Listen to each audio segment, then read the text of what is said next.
Wow. Yes. Hey, y'all. Me and him are both Marines and comedians. Taking a picture. We have a podcast called Your Fault for Listening. I do Darth Vader. Don't underestimate my power, okay? So I'm sitting there going, am I going to do a lightsaber with Vader, or will I just do Louis Armstrong doing, this little light of mine, I'm going to let it shine? Or do this Vader, this little light of mine. But because he's wearing a Cosby sweater, and the only time I can do this ever where it makes sense is, this little light of mine, I'm going to let it shine. We're here with Count Hopkins Jr. and say your name again. Janina. Janina. This is my good friend Janina. And what's your name? Anna. And Anna. So what do you guys think about the movie? Amazing. Great. No, really. Be loud because we're doing it. There's finally like a vampire movie that, No spoilers. it's just unique. I mean, it was Thank so you. different than every vampire movie before. You know what? And that it tied into the white man is always going to come back and take what you've earned, even if you've got money. I'm like, shit, that's just so. You know what? You're my favorite female on the planet. Here, I'm tell you like this. Robert Greene Ingersoll said, "The man that believes men are superior to women cannot use himself as an example." He was Mark Twain's favorite. Yeah. Right? It makes sense? Yeah. Okay. So I thought it was masterful. What'd you think, Count? That was awesome. Fantastic. It was beautiful. Beautiful is the word. It's a love story. Every bit of the sound, and like when he's talking about, he's like telling Let's the do story, and spoil- you can hear the actual violence. In the Yes, background. that's I deep thought too. was- Okay, here. the sound- Tell you what. Let's just do spoilers. We'll never release it until after. Okay. Okay. So. Yeah, I don't want to spoil. That's right. No. That's it's like the Crying Game. Ain't nobody gonna spoil it for nobody because it's that good of a movie. Right. It's to be disrespectful to all the actors, the producers, the writers, the staff, the clothing people, the people who did the props. The props were amazing. Props are amazing. Right? It's the Oh, thank you. Profound. That's important. And it's true. That's very important. costumes were amazing. Okay. The The social commentary was amazing. Social I'll tell you what. commentary I got 3 issues with it. You know what my issues would be? what?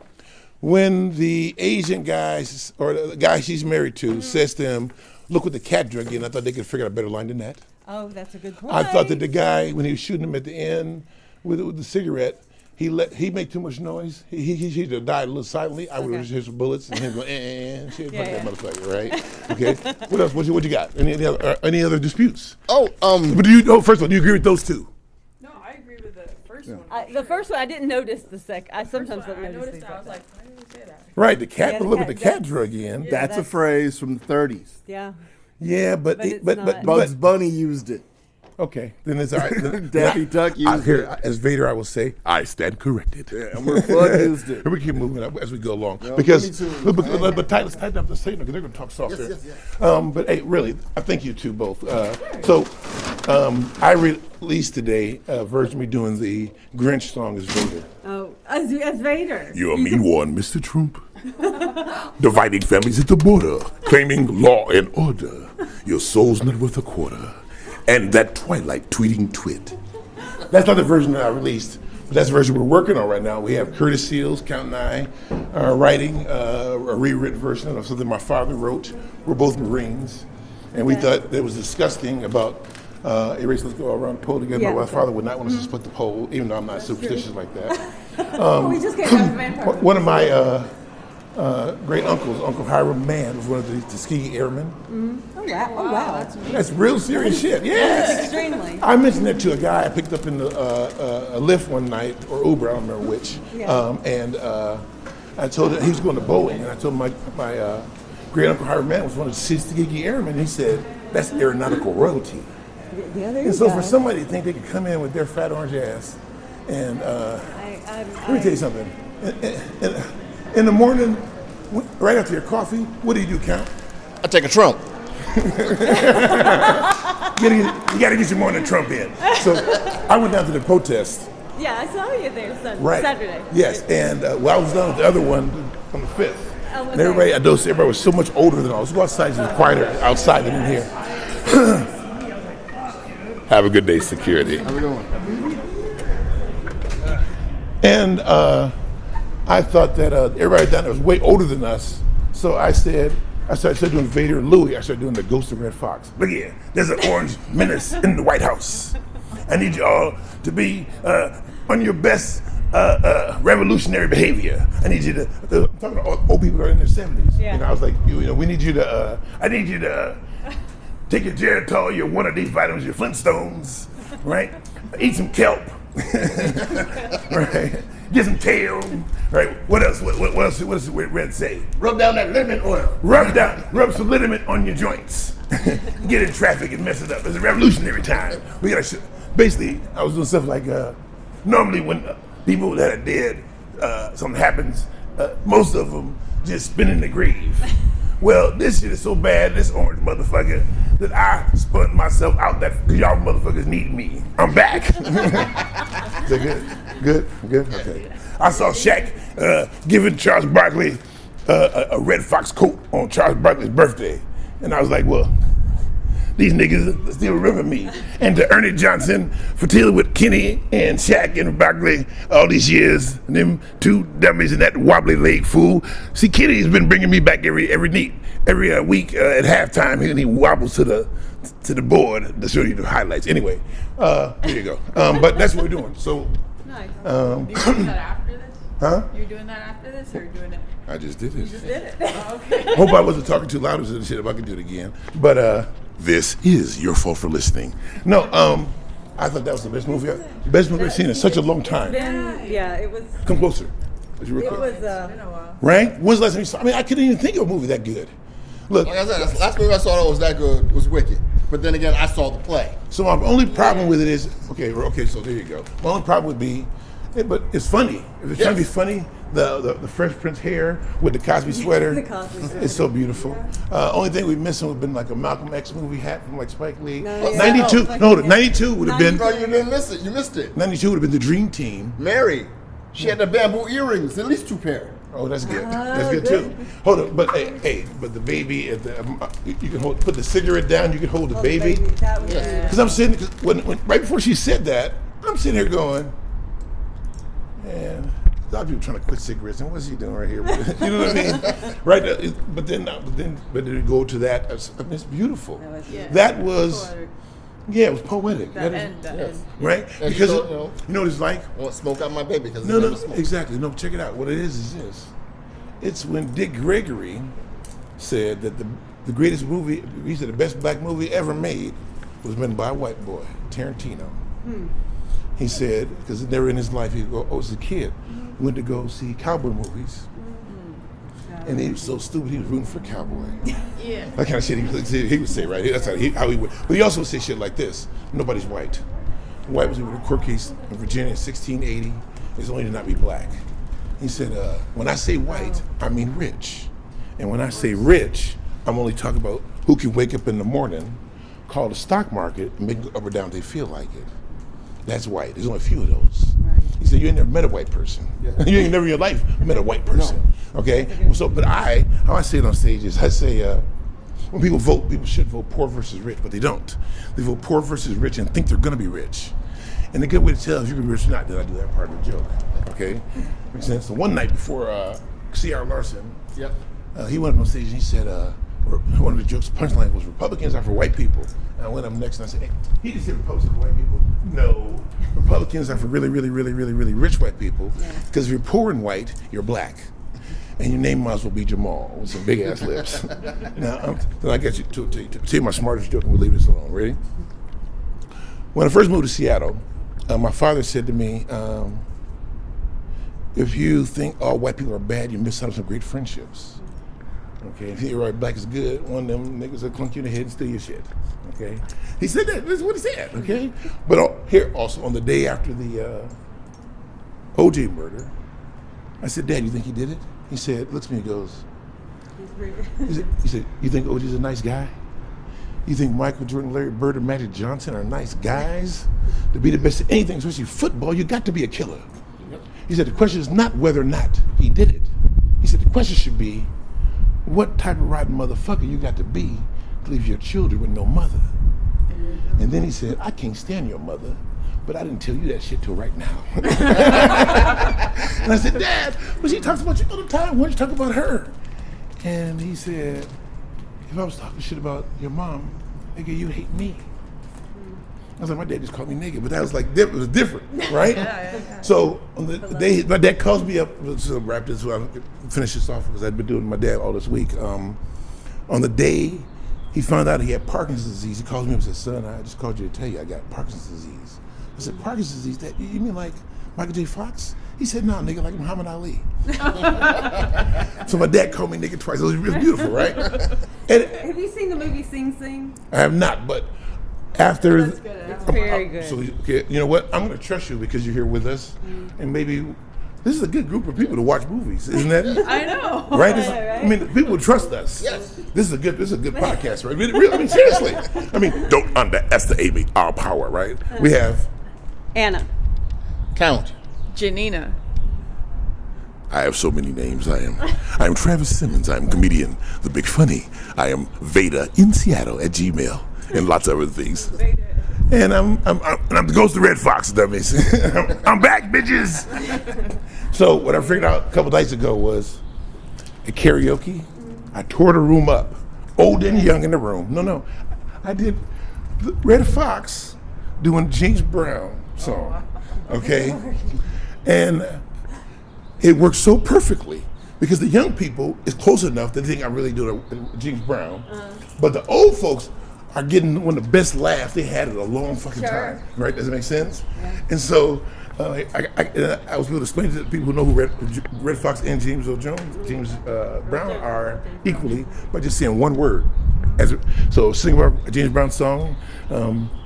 He's about to take it to the bridge, and he go, Bobby, right? Yeah. It's simple as that. It's a B sound with 3 B's in it. Anyway, that movie was so good. It was good. It was amazing. We're not gonna do the spoilers now. No, so We're talking. Then we'll do the spoilers, and we'll do that later. But do non-spoilers. So no one's ever gonna hear this until like way later because we did spoilers. Okay. So no spoilers, real quick. Okay, no spoilers. How good was that movie? It was phenomenal. It had everything. 5 stars, 10 out of 10. I hope it gets nominated for something.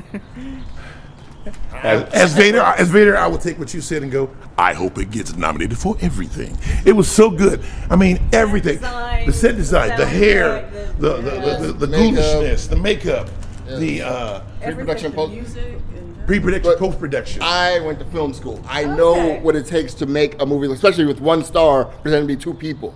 They even had the shadows matched with the sunlight when they were standing next to the car. When they were standing next to the car, when the guy came up, their shadows lined up perfectly, like there were really 2 people there. So that's good enough to not be a spoiler because they've already seen that in the trailer. Yeah. Right. So there you go. We're not giving nothing else away. I thought it was masterful. It reminds me of a. So doing movies.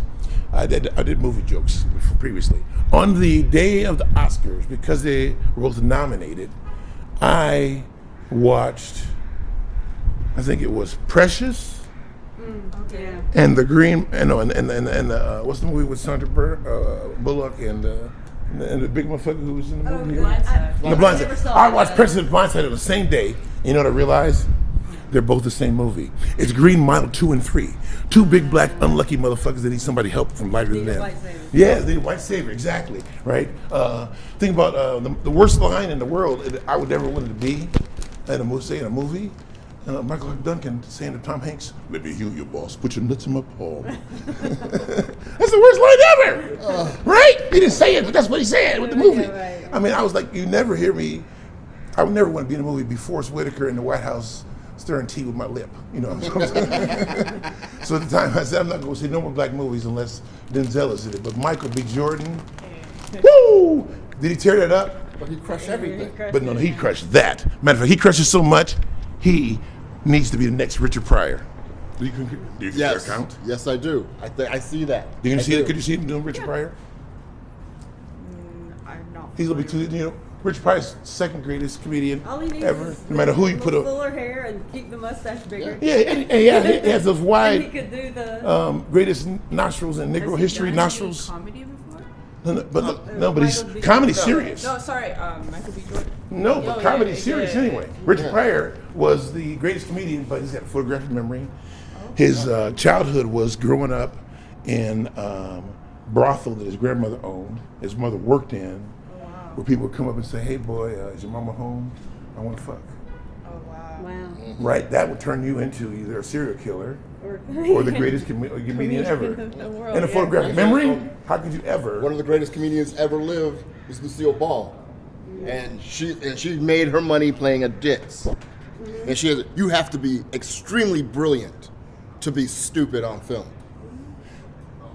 You know what? That's my problem. I'm not smart enough to let me dumb. Oh, actually, she made sure we all got along. She created Star Trek. Meaning Gene Roddenberry ran out of money after the first episode, they say. Yes. And Lucid paid for it after that. Isn't that Kept it cool? going. And Isn't that cool? That's a cool the story. studio hated it because they wanted to make westerns, so they kept switching it from different days. Because they wanted to be Western, because they got all the costumes already there. Yeah, And stuff. but people stayed home on Friday nights at watch- 10 o'clock to watch Star Trek. I mean, I thought that was masterful. As a movie version, what else this person made? Black Panther. Ryan That's it? What else was it? Mail Station. Yeah. Yes. What is it? Okay, I didn't watch that yet. Gotta get something to watch. Yeah, he did Black Panther. He did Wakanda Forever. He's Okay, quickly give us both movies that we haven't seen yet that we should have watched already. Well, I said Sing Sing already, but What- let me think okay. of something else. Okay. Well, I said Fruitvale Station if you like Ryan Fruitvale Coogler. Station, Okay, what you got? that movie I haven't seen yet. Jeez. No, they haven't I seen haven't yet. seen yet. Have you seen A Soldier Story? No, I haven't. Ooh. We're going backwards. Yeah. Okay. Mahogany. Okay. Mahogany, yes, is Billy D. I'm Williams. really bad at like coming up with stuff. Okay, just what's some of your favorite movies? Billy D. Williams And Diana Ross. Okay. And Richard Pryor. and Richard Pryor. They did that after they did Lady Sings the Blues. Another great movie. Silver Streak. Silver Streak. Silver Streak. I remember Silver That's Streak. Richard Pryor, Gene Wilder. Gene Wilder is Willy Wonka. Yes, Oh, yeah. it was- Okay, now you know. Yeah, Okay, yeah, so yeah. have you seen? Yes. Have you seen They're crazy. what's the movie that Mel Brooks and Richard Pryor wrote together? The producers. No, okay, Richard Pryor. Oh, They did- Blazing Saddles. Yes, You Blazing. seen Blazing Yeah, Saddles? I've seen Blazing Saddles. So Blazing Saddles, Richard Pryor was supposed to be that role. Oh, wow. But I don't think he would have done a better job than Cleavon Little. No. No, I know. Cleveland Little was perfect. Yes. Perfect, right? Yeah. Have you seen A Piece of the Action? Oh, I don't know that. Sidney Poitier, Oh. James Earl Jones, Bill Cosby. Oh, what's the camera? Give us the face you with. She gave us the Claire Huxtable face. Okay?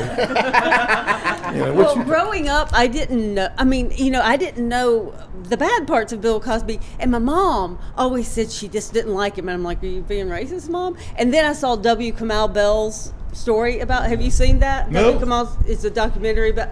And you're like, oh, he was doing Spanish. He was doing rape jokes. Yes. Well, I know that part, but here, I didn't know. I'm gonna tell you a story about Cosby. They had a contest. Who could do Bill Cosby's voice the best? Top 5 got free tickets, and the winner got to meet Bill Cosby. Oh, really? I got to go meet Bill Cosby. I get there. It's me, 5 kids in wheelchairs. This is all true. And a guy had a jello mold of Bill Cosby's face. Oh, wow. Okay, the guy told me the story before Bill got there about how he got this jello mold, made it and tried to give it to Bill 20 years ago. Bill said he had no place to put it. So the guy waited for a second chance to make it and give it to Bill Cosby. It was on the cover of the Seattle Weekly or Stranger that day. I don't remember which, probably the Weekly, I don't remember which. And he gets to go first. He tries to give Bill this thing, and Bill looks at him and goes, "Oh, thank you, but why don't you just keep this, so that way I'll always be with you." Oh gosh. That's a nice thing he could have said to that guy. Yeah. I get to go next. He looks at me and he goes, "So how'd you get it here?" And right away I said, he said, I was doing an impersonation of you. And he said, "No, you sound Jamaican." And we started talking for a little while, and at 3 days in advance, I knew I was going to meet Bill Cosby. I had questions prepared. So I asked him, is the reason why Fat Albert sounded the way it did, is that because Louis Armstrong was one of your idols? Makes sense? Yeah. Hey, it's the same thing, right? What a wonderful world, same thing.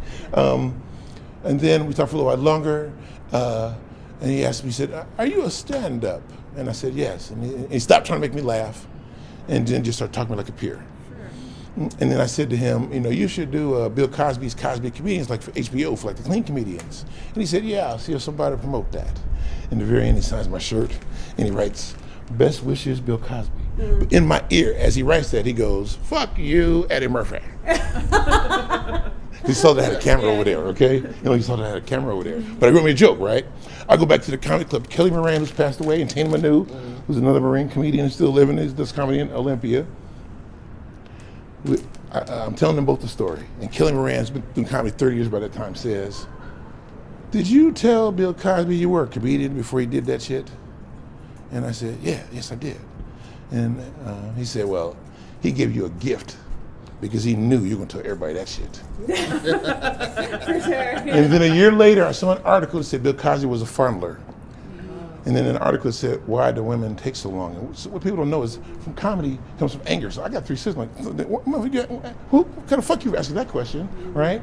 The 3rd reason why it took so long is a joke I went and did on stage. I said, 1, the women thought they were the only one. Yeah. 2, he's making money for Coke, Jill, Kodak, NBC. They would have killed her ass. She fuck up their money.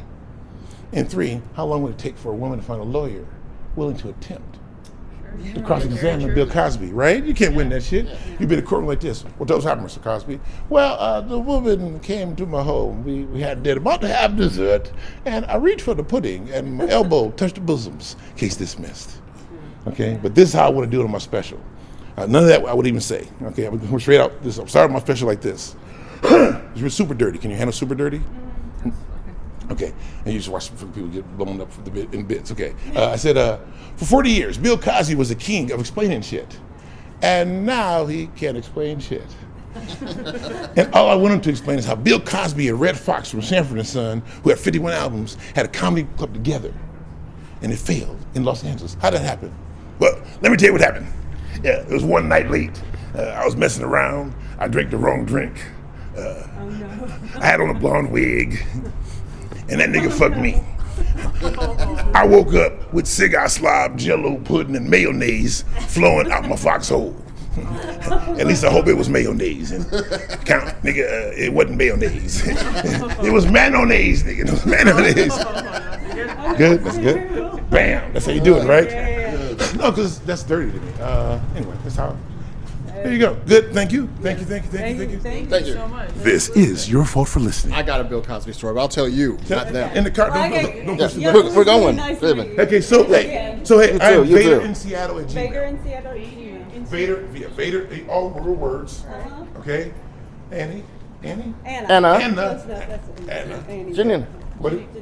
Janina. If you want, I'll give you Vader for your incoming message if you want. Or just record it. Oh, I never. The thing is, I never.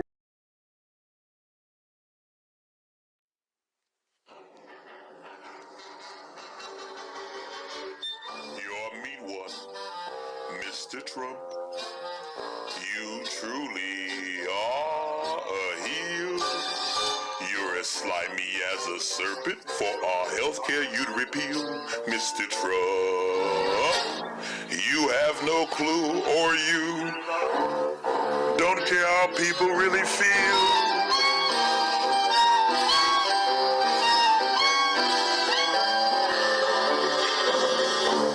You're a monster, Mr. Trump. Dividing families at the border. Doing all your heartless acts in the name of law and order, Mr. Trump. You're a total loser and your soul's not worth a quarter. You're a racist, Mr. Trump. With the Nazis, you decide against brave Americans who fought in wars and died, Mr. Trump. The path to your impeachment is growing deep and wide. You're a foul one, Mr. Trump. A truly evil creep. Sowing division in our nation with your amoral flock of sheep, Mr. Trump. The 3 words that describe you are as follows, and I quote, Twilight, tweeting, twit. You're a hater, Mr. Trump. Your whole card is deceit. Our only chance for decency is to vote for your defeat, Mr. Trump. You promised tax cuts to working folks, but gave only to the elite. So we're heading to the polls this November to gain 24 seats. You picked a fight with the NFL. Said the SOBs should go to hell. With all the dirt you've done, you cannot be the one, Mr. Trump, to guide our moral compass, because you're not just a lying bully, you're also very pompous, vain, boastful, narcissistic, conceited, and selfish. The version of you doing the lead version, Pass the Pipe. We have to write some lyrics, so let's get this one right. That thing you were doing earlier, man, was like, One thing you, Yeah. but This would be good for the documentary. Change the drum rhythm, or is it the same? A more like 2/4 beat.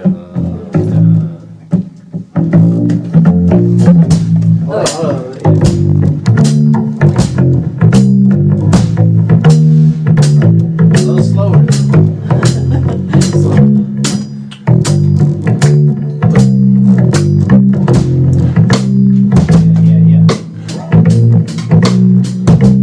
If people just share a little weed, we all be happier with a lot less greed. I think to myself, what a wonderful bowl.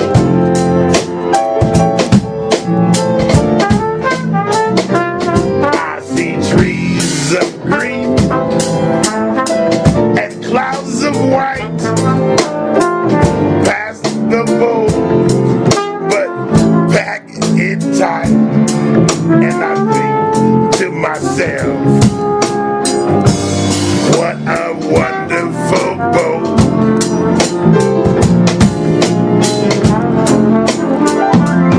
You can roll it in the joint and make your point.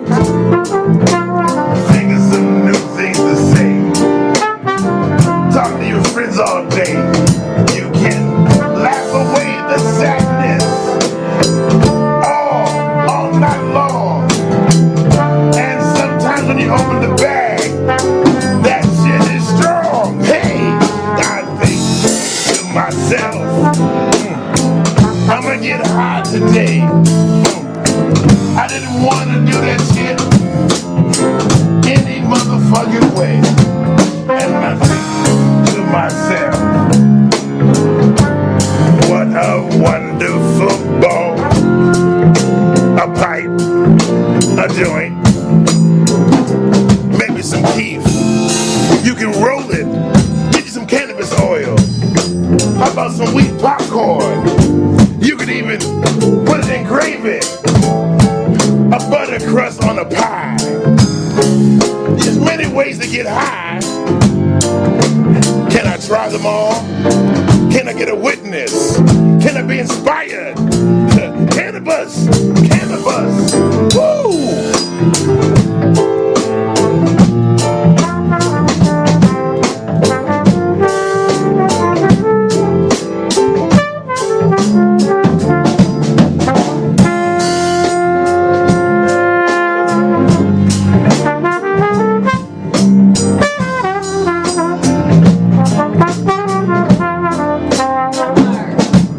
The colors of the keef, so pretty in the jar. When you smoke weeds, you think about friends near and far. They can be anywhere.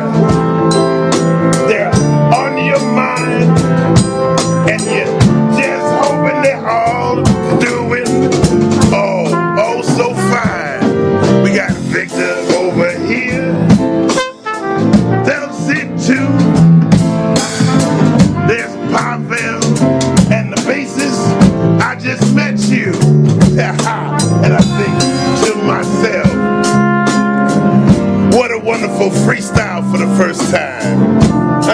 that shit before. I can do anything, cause I'm high. And I think to myself, what a wonderful bowl of weed.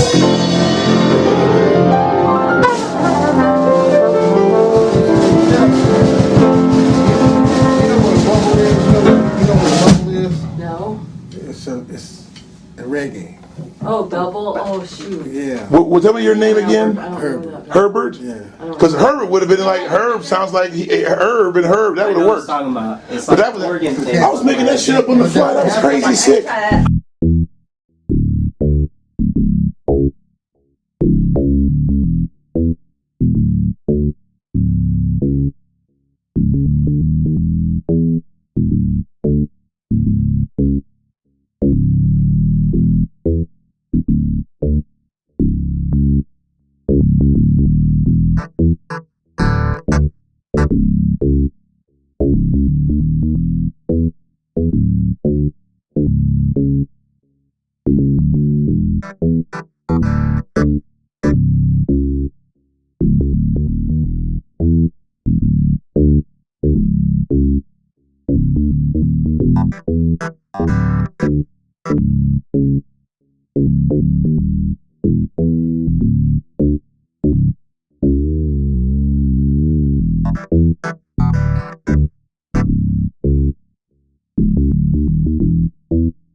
Your meat one, Mr. Trump.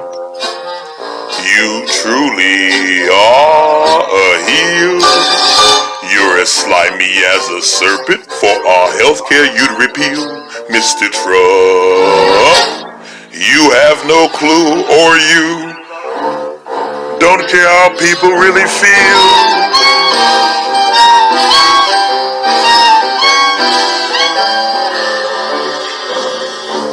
You're a monster, Mr. Trump. Dividing families at the border. Doing all your heartless acts in the name of law and order, Mr. Trump, you're a total loser and your soul's not worth a quarter. You're a racist, Mr. Trump. With the Nazis, you did side against brave Americans who fought in wars and died, Mr. Trump. The path to your impeachment is growing deep and wide. You're a foul one, Mr. Trump. A truly evil creep, sowing division in our nation with your amoral flock of sheep, Mr. Trump. The 3 words that describe you are as follows, and I quote: Twilight, tweeting, twit. You're a hater, Mr. Trump. Your whole card is deceit. Our only chance for decency is to vote for your defeat, Mr. Trump. You promised tax cuts to working folks, but gave only to the elite. So we're heading to the polls this November to gain 2 dozen seats. You picked a fight with the NFL. Said the SOBs should go to hell. With all the dirt you've done, you cannot be the one, Mr. Trump, to guide our moral compass, because you're not just a lying bully, you're also very pompous, vain, boastful, narcissistic, conceited, and selfish.